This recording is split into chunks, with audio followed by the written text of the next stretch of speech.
We're always taught to fear the loud ones, the aggressive ones, the visibly broken.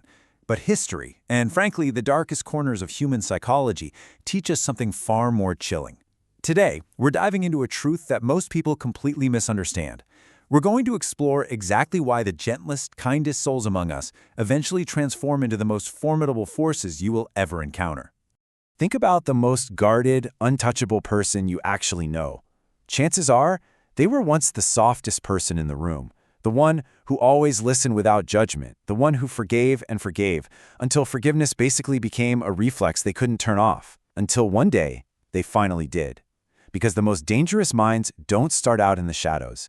They're actually born in the light of extreme empathy. To understand the monster, we really have to dissect the martyr first.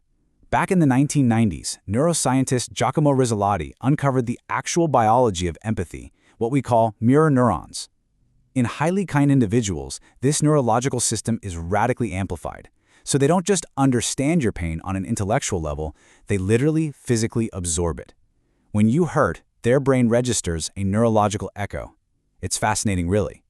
Their kindness isn't just some polite choice they're making, it's a profound structural reality of how they navigate the world. For these highly attuned people, kindness acts as this elaborate emotional architecture. It's almost like an unspoken contract with the universe. Hey, if I absorb all the world's toxicity, if I'm just perfectly good, then I'll be safe. They become these human filters for everyone else's chaos. But as the laws of physics dictate, eventually, every filter gets completely clogged. Section 1. The fracture. The death of trust by 1,000 tiny cuts. So how does this dark transformation actually start? It's almost never one massive explosive event. Instead, it's an agonizingly slow bleed of unreciprocated effort. Dr. Jennifer Freyd calls this betrayal trauma theory. When a kind person gets betrayed, and we're not talking about a stranger here, but someone they fiercely protected, it triggers a fundamental crisis of reality. Their brain registers a fatal fracture in logic. If the person I gave absolutely everything to can hurt me like this, then the world itself is simply not a safe place. And that right there brings this overwhelming cognitive dissonance. They learn the absolute most devastating lesson of their life. Their softness, their infinite patience, it wasn't seen as a rare gift at all. It was seen as an open invitation for exploitation. They suddenly realize they've been playing a game where they were the literally only one following the rules. Section 2. The era of silence. The physics of suppression. Now, at this point, you might expect outward rage, right? Shouting, maybe some dramatic exits. But instead, they enter this terrifying era of deeply calculated silence. Dr. James Gross at Stanford proved something incredible. Emotional suppression is not repression. It is a deliberate, conscious choice to just swallow the pain. But that pain, it doesn't evaporate. It gets stored directly as physiological arousal. They compact all their grief inward. They smile. They function perfectly fine, but internally, they are suffocating. The body is always keeping score. That absolute calm you're seeing on the outside, it's a total illusion. It is not peace. It's containment. Behind those quiet eyes, hidden anger and silent resentment are building an absolutely impenetrable fortress. The unacknowledged parts of their psyche have been starved for decades, and right now, they're getting hungry. This creates a chilling dissonance. Society tends to think danger looks like a loud, unpredictable outburst. No way. Real danger is a highly intelligent person who has simply stopped talking. Their warmth just recedes, leaving behind this surgically precise coldness. You can't negotiate with this silence. Why? Because it's no longer waiting for your apology. Section 3. The breaking point. Learned helplessness inversion. We're now at a threshold where their patience doesn't just run out, it structurally rewires the brain. What we are looking at is severe emotional burnout. When a highly resilient person completely exhausts their emotional reserves, we see an inversion of learned helplessness. The person who always managed everyone else's emotions makes a cold, final calculation and simply decides to try nothing. To protect the host, the empathy center of the brain just shuts down. Let's break down how rapidly this descent actually happens.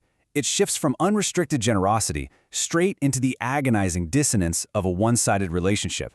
Then there's the silent accumulation of offenses, followed by the slow, deliberate erosion of their warmth, until finally they reach total cold clarity. They're no longer naive, and more importantly, they're no longer available.